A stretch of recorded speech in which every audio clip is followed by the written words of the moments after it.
Yeah, I'm Scott Tulloch. I'm the Assistant City Manager. What Councilmember Ramirez is talking about is the different sources of funds, and that's one of the things that kind of complicates what we're able to do and not able to do. And so, for example, the police building, the civic center, libraries, fire stations, much of that is paid through out of development impact fees. So as development occurs, particularly on the east side, those developments pay for the infrastructure. They pay for the roads, they pay for the sidewalks, the storm drainage systems, all of that. And they also pay into what's called a Public Facilities Development Impact Fee Fund.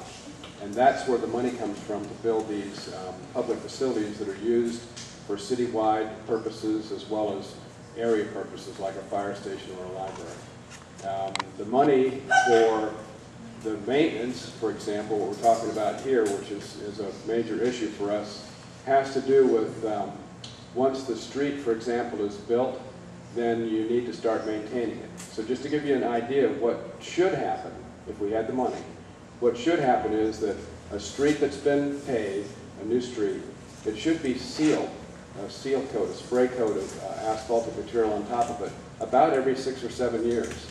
And if you do that, then you should be able to extend the life of that pavement, that street, for a long time. So if you do that every 6 or 7 years, which is relatively inexpensive, and then every 20 years or so, you should then pave that street, put about an inch of asphalt on top of it, asphaltic concrete. That's what should happen. And so when you hear that a street hasn't had anything like that for 45 years, that street's going to eventually fail. And the dilemma that we have is this, and you've heard this perhaps before. When you only have a certain amount of money, do you take that small amount of money and use it to fix one block of street that has failed, which today costs about $1 million, particularly if you have to put in sidewalks and gutters, and you have to realign the street the way it's laid out so that it will drain properly. If you have to do all of that, plus fix a street that's failed, that's about $1 million for one block. But when we're talking about less than $10 million per year, if you put that $10 million a year into fixing 10 blocks of street that have failed, then you've got all these other streets that you're not doing these periodic sealing of that would then keep them in a good condition and extend their life. So that's the challenge that we have. We could go in and fix a street that's failed, but then we're going to have many more streets that will fail not long after that because we haven't maintained them. That's the theory. Are streets in Eastlake currently being maintained? Let me tell you this. The pavement management system that Councilmember Ramirez was talking about is something that we briefed to the council last fall. And the theory on that is that whatever money you have, you should put it into maintaining those streets that have not yet failed.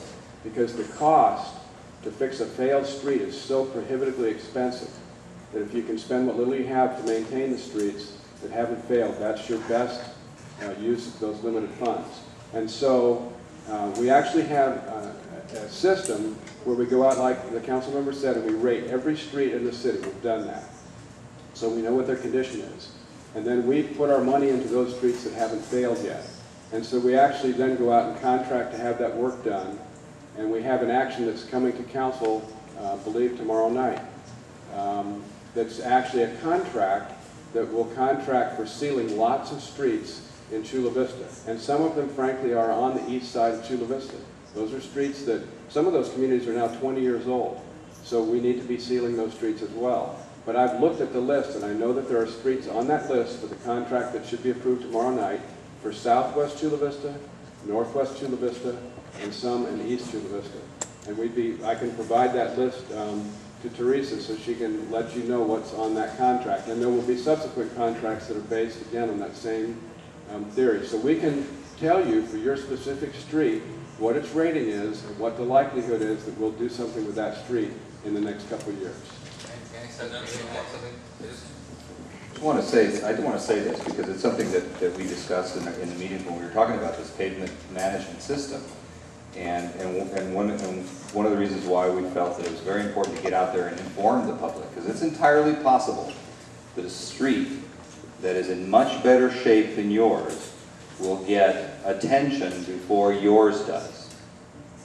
And did you understand what I just said? So there could be a street. I saw that happen on Nickman and a few side streets, which looked pretty good, and here we are again. That's the only right. thing that we got accomplished But you understand is the school buses don't go up and down our street. The point here, though, is that you do understand that we know that if we spend our resources more strategically and do, what could be considered, say, minimal work, we're doing the seal and so forth on streets that are in better shape, that we will gain more longevity from those streets, and we'll get more bang for our buck when you look at the system. When you look at the system as a whole. Then why wasn't Queen Anne and Emerson done that?